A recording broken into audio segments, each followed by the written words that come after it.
Halo, Assalamualaikum warahmatullahi wabarakatuh. Hari ini kita akan belajar kembali tentang pemrograman berbasis web. Pada bahasan video kali ini, kita akan belajar tentang database dan MySQL. Baik, langsung saja ya kita ke materi. Nah, sebelumnya yang akan kita bahas pada materi hari ini yaitu tentang database, lalu tentang menyimpan dan mengolah data, lalu DBMS dan RDBMS. Kita akan belajar juga tentang tipe data serta konsep tabel. Nah, yang pertama ini sebelum kita mulai belajar tentang database, kita harus tahu dulu tentang data. Data adalah sebuah representasi fakta di dunia nyata.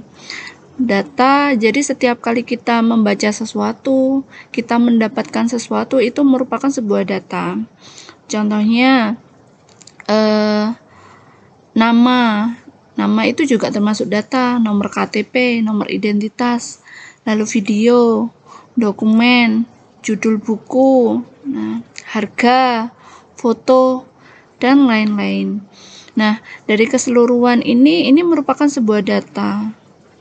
Data per masing-masing fakta yang kita olah nantinya. Dari sini sudah paham ya. Nah, data juga memiliki sebuah keterikatan atau relation. Contohnya saja kita kemarin sudah belajar tentang mahasiswa, data mahasiswa. Setiap mahasiswa, masing-masing mahasiswa pasti memiliki sebuah data. Di antaranya NIM, nama, jurusan, email, dan lain sebagainya. Bisa saja sampai di nama prodi atau jurusan, nama fakultas. Nah, itu juga merupakan sebuah data yang saling berkaitan terhadap seorang mahasiswa, terhadap data mahasiswa. Jadi seperti itu ya. Lanjut. Nah, kita juga dalam membuat sebuah data atau dalam menyimpan sebuah data, nah ini ya, menyimpan dan mengolah sebuah data pasti ada sebuah masalah. Nah, biasanya masalah tersebut terkait dengan kapasitas. Kapasitas yang bisa dilakukan oleh suatu model penyimpanan. Nah, dalam menyimpan sebuah data itu kan bisa macam-macam. Teman-teman bisa menggunakan spreadsheet atau menggunakan sintak biasa yang ada di notepad. Nah, tapi kalau terkait dengan kapasitas, jumlah data yang semakin banyak itu juga problem. Lalu kecepatan data yang bisa kita ambil atau kecepatan data dalam melakukan pengolahan. Nah, setiap data kan pasti ada perlu diolah untuk mendapatkan sebuah informasi. Selain itu juga tentang problem masalah tentang keamanan. Nah, keamanan di sini adalah masalah security. Siapa yang nanti yang bisa mengakses, lalu siapa nanti yang bisa melakukan editing. Nah, itu juga terkait keamanan. Apalagi kalau datanya sangat rahasia atau datanya tidak boleh dipublikasi. Nah, jadi seperti itu. Lalu juga duplikasi atau redundansi data. Duplikasi. Ada berapa banyak sih data yang double nantinya kalau kita menggunakan model penyimpanan yang biasa, yang sederhana, misal dengan spreadsheet. Berapa banyak dokumen atau record data yang terduplikasi? Kita juga nggak bisa tahu gitu ya.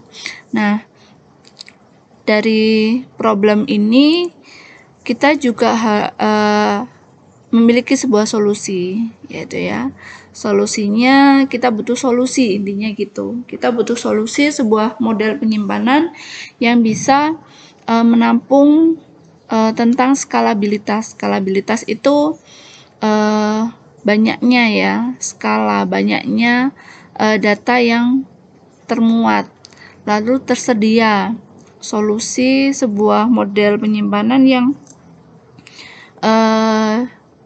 bisa cepat bisa cepat untuk mengatasi ketersediaan data. Jadi data itu bisa diakses secara real time, maksudnya seperti itu ya. Secara real time, kapan saja, di mana saja, anywhere, anytime gitu ya. Lalu untuk masalah security yang pasti aman. Nah, kita harus punya sebuah model penyimpanan yang bisa menyimpan dengan aman data-data kita. Kenapa? Karena yaitu tadi untuk mengetahui siapa saja yang telah melakukan akses terhadap data, kita juga harus tahu siapa saja yang bisa melakukan editing data. Sebenarnya security atau tingkat keamanan ini terkait dengan job desk biasanya kalau di dalam sebuah perusahaan atau organisasi. Lalu model penyimpanan untuk mengatasi solusi yang lainnya yaitu permanen. Kita harus bisa memiliki sebuah model penyimpanan yang dimana keseluruhan record data atau keseluruhan data tersebut bersifat permanen atau tidak bisa diubah. Nah, tidak bisa diubah, bukan tidak bisa diubah ya, atau harus memiliki record data, kapan dia diubahnya, kapan dia dihapus, kapan dia melakukan editing. Nah, jadi harus memiliki history seperti itu ya. Next. Nah, solusinya adalah kita menggunakan sebuah database. Jadi database itu adalah sebuah data yang terdapat dalam sebuah DBMS atau Database Management System. Nah, strukturnya seperti ini, DBMS. Jadi, DBMS itu adalah sebuah Database Management System. Nah, di dalamnya terdapat database. Database isinya adalah sebuah data. Nah, jadi seperti itu ya. Adapun jenis-jenis DBMS bisa macam-macam. Ada yang dinamakan relational DBMS, hierarchical DBMS, network DBMS, sampai dengan yang sekarang lagi in banget itu NoSQL DBMS. Nah, sedangkan apa yang disebut dengan SQL gitu ya, teman-teman juga harus paham tentang SQL itu seperti apa. SQL adalah sebuah structure query language atau bahasa pemrograman khusus yang digunakan untuk memanajemen data. Jadi sintaknya, kalau di bahasa pemrograman web kita menggunakan PHP sebagai bahasanya. Nah, kalau di database atau di manajemen data kita menggunakan SQL sebagai bahasanya atau structure query language. Jadi seperti itu. Nah, di antara jenis-jenis DBMS ini nanti yang akan kita bahas adalah yang relational DBMS. Oke, lanjut. Nah, contoh-contoh dari DBMS seperti yang teman-teman bisa tahu ya. Nah, ini ada yang disebut dengan Oracle, ada yang disebut dengan MySQL, ada yang disebut dengan SQL Server, ada yang disebut dengan PostgreSQL, ada yang disebut dengan MongoDB. Nah, keseluruhan ini merupakan sebuah DBMS atau aplikasi ya, aplikasi DBMS. Nah, ini semua merupakan aplikasi. Saya rasa ini teman-teman juga sangat familiar ya dengan Oracle. Nah, lalu MySQL, Postgre, dan MongoDB. MongoDB ini termasuk dalam jenis yang NoSQL ini, NoSQL DBMS. Nah, yang akan kita bahas di antara kesekian aplikasi ini kita akan menggunakan MySQL. Jadi seperti itu. Yang akan kita bahas adalah terkait dengan relational DBMS di sini ya. Seperti tadi yang saya bilang. Nah, relational DBMS ini adalah ada sebuah database yang memiliki beberapa tabel. Nah, masing-masing tabel ini kita perlu melakukan koneksi atau keterkaitan atau relationalnya. Nah, kita bisa menghubungkan antara tabel A dengan tabel B dengan tabel C, maupun sebaliknya, tabel C dengan tabel A. Jadi seperti itu. Lalu di sini contohnya ya di tabel. Nah, setiap tabel kita mempunyai field dan record. Nah, field ini dia termasuk dalam kolom, field atau kolom. Nah, itu sama saja. Tabel harus memiliki field. Nah, untuk row-nya atau baris atau record. Nah, setiap kali kita melakukan entry data pasti membentuk sebuah baris. Nah, baris ini yang dinamakan sebuah record atau biasanya disebut dengan record data. Nah, bentuknya row ya, row baris. Jadi ini istilah penting sih. Jadi teman-teman harus bisa hafal di luar kepala. Ketika kita bilang field, ya berarti merupakan kolom. Kalau kita mau membuat record, nah berarti kaitannya dengan row, gitu ya. Selanjutnya yang akan kita bahas adalah terkait dengan tipe data. Yang pertama adalah tipe data char. Tipe data char atau tipe data karakter ini merupakan sebuah string dengan panjang tetap dan maksimalnya 255 karakter. Nah, char ini bisa digunakan seperti kita ya untuk membuat sebuah field.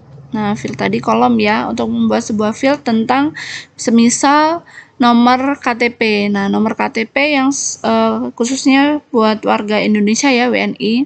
Nomor KTP itu kan sudah mendapatkan ketentuan dari pemerintah. Nah, ketentuannya adalah 16 digit nomor. Ya, kita bisa mendeklarasikan menggunakan tabel, membuat tabel. Nah, membuat tabel untuk fieldnya tipe kolom di nomor ID. Nah, tipe datanya adalah char dengan panjang 16. Jadi seperti itu ya. Nah, kalau varchar ini tipe data dengan panjang tidak tetap, maksimal 255 dan minimal 4 karakter. Nah, bedanya varchar dengan char apa? Nah, jadi untuk penyimpanan data ketika kita menginputkan char sudah paten 16, nah maka setiap record data yang kita gunakan, nah itu memiliki kapasitas 16 digit. Tapi kalau char kita bikin sama ya, varchar ya, kita bikin panjangnya 16. Nah, maka ketika panjang datanya adalah cuma 10, nah yang akan disimpan adalah 10. Jadi seperti itu ya. Numeric tipe data numeric atau real. Lalu desimal, gitu ya, DIC. Tipe data numeric yang mengandung nilai desimal. Lalu integer ini tipe data bilangan bulat, jadi tidak mengandung koma. Float atau tipe data bilangan real. Nah, blob untuk tipe data biner, biasanya untuk menyimpan sebuah data suara atau gambar. Date tipe data tanggal, date time tanggal dan waktu. Auto increment ini sebuah tipe data numeric yang akan dinaikkan sebesar 1 secara otomatis. Jadi auto increment ini setiap baris data yang kita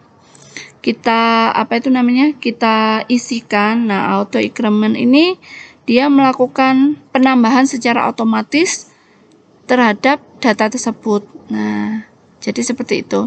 Lalu tipe data bulan, tipe data logika yang bernilai true or false atau yes or no. Jadi seperti itu ya.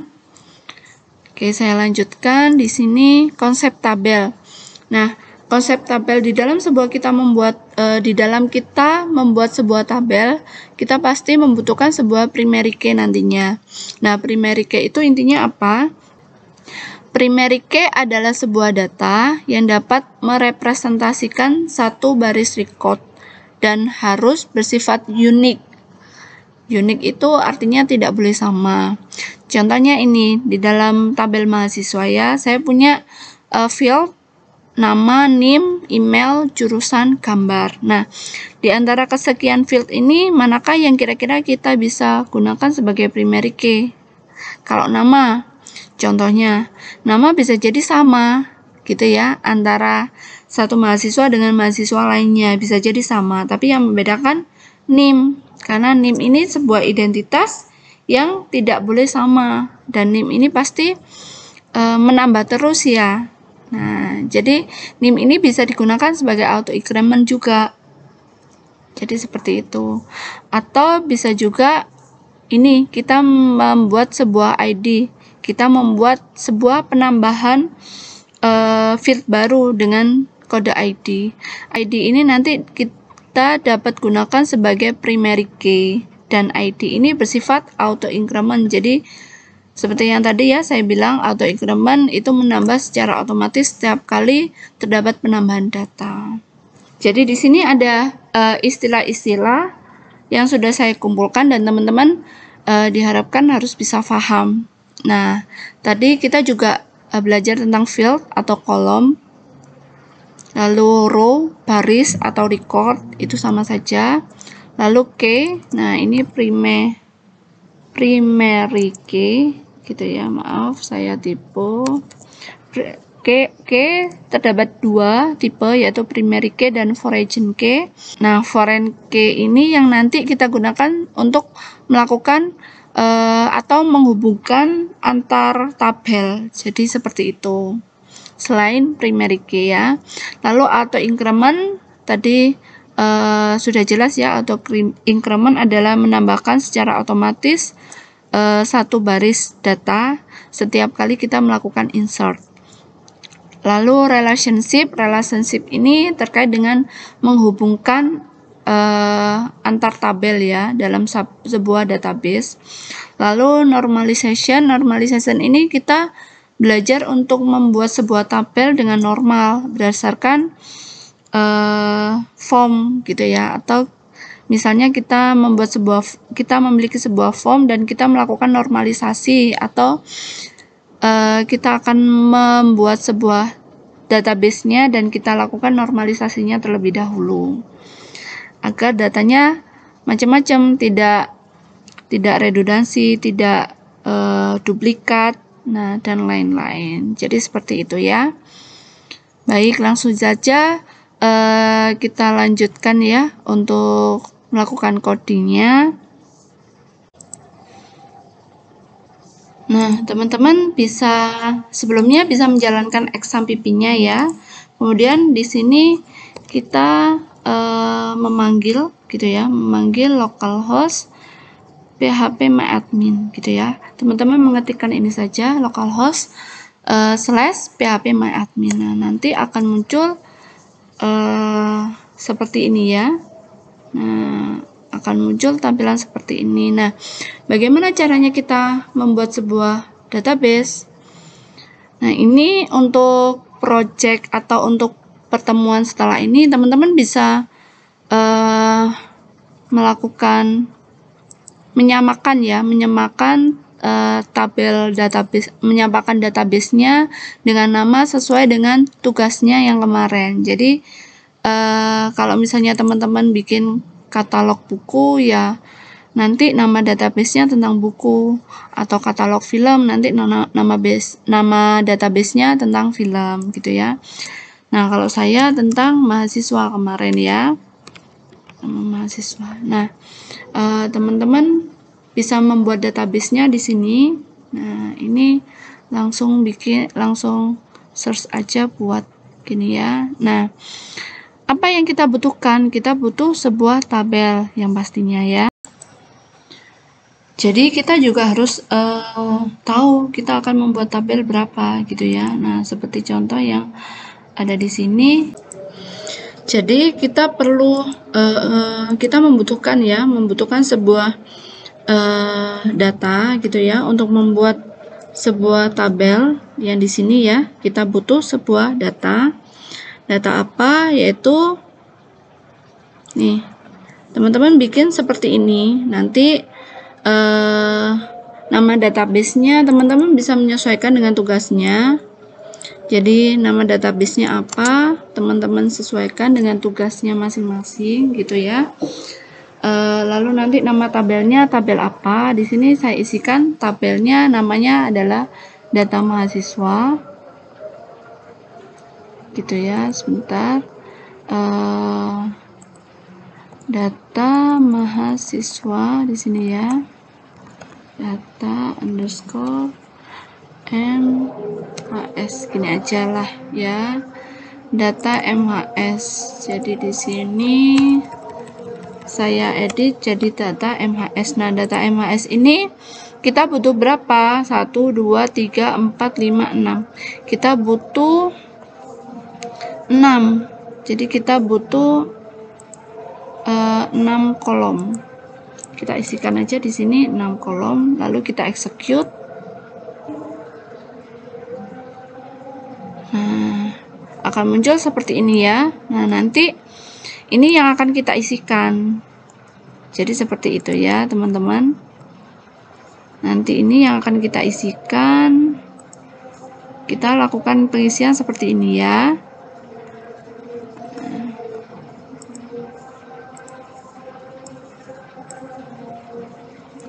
Sebentar. Oke, yang pertama adalah ID. ID nanti jenisnya atau tipe datanya adalah integer, benar. Panjang datanya kita kosongin aja. Kemudian, nah ini AI atau increment kita klik ya. Otomatis indeksnya akan berubah menjadi sebuah primary. Nah, kita lakukan pengisian yang penting-penting saja ya. Kemudian yang lainnya skip saja. Lalu nama ini adalah tipenya varchar, panjangnya adalah 50. Nah, ini nggak ada. Nah, langsung saja. Kemudian nim ini varchar juga, panjangnya 10. Lalu email varchar juga, panjangnya adalah 20. Kemudian di sini jurusan, ini pakai huruf kecil aja ya. Name, email, kemudian jurusan juga kita menggunakan varchar, panjangnya 20. Lalu terakhir gambar. Nah, untuk gambar ini kita sementara menggunakan varchar saja dulu ya. Nah, kalau sudah selesai, oke, kita lakukan simpan. Jadi seperti itu ya. Kalau sudah selesai kita simpan. Oke, kita simpan di sini. Nah, kita memiliki sebuah database dengan nama database mahasiswa dan memiliki tabel dengan tabel data mahasiswa. Lalu strukturnya seperti ini, ID sebagai primary key. Nah, primary key ini wajib ada isinya ya. Jadi kalau misalnya wajib ada isinya, tak ternilainya nggak perlu dicentang gitu ya. Nah, untuk ID ini wajib ada isinya ya. Lalu untuk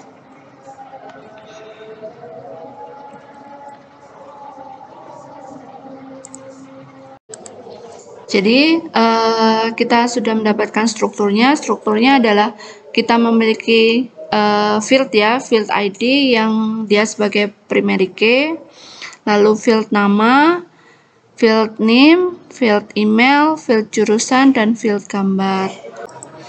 Kemudian bagaimana cara kita melakukan penambahan data gitu ya. Untuk melakukan penambahan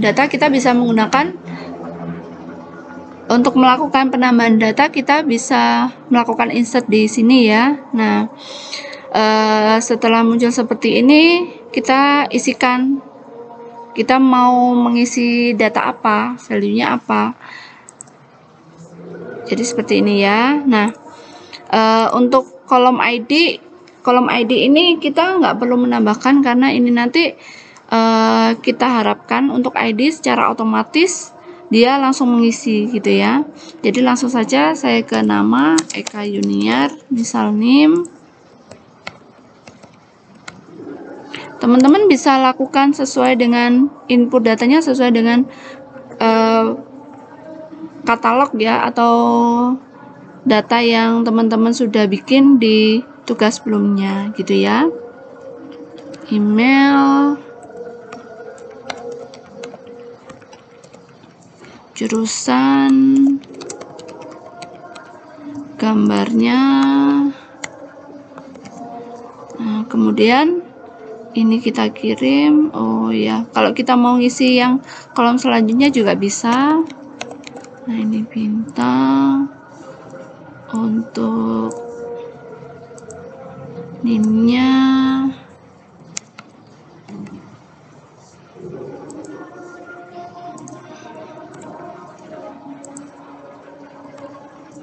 Email, kemudian jurusan, gambarnya. Oke, setelah itu kita kirim. Nah, jadi ini sudah masuk ya datanya ya. Kemudian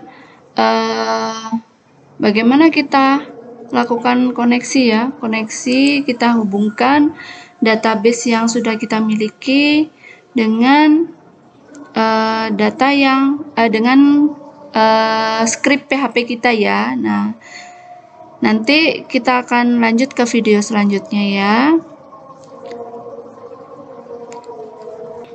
Nah, kalau misalnya kita mau melakukan edit, kita bisa lakukan edit di sini, sebelah sini. Misal, nah ini saya mau mengedit ini, kemudian saya kirim kembali. Nah, datanya akan sudah berubah. Lalu saya melakukan hapus seperti ini juga. Nah, ini adalah merupakan SQL-nya atau script SQL-nya. Jadi seperti itu ya. Oke, kalau saya batal. Baik, mungkin sekian dulu ya untuk video kali ini. Untuk next video selanjutnya, kita akan bahas tentang bagaimana melakukan koneksi antara database MySQL dengan script PHP kita. Terima kasih. Wassalamualaikum warahmatullahi wabarakatuh.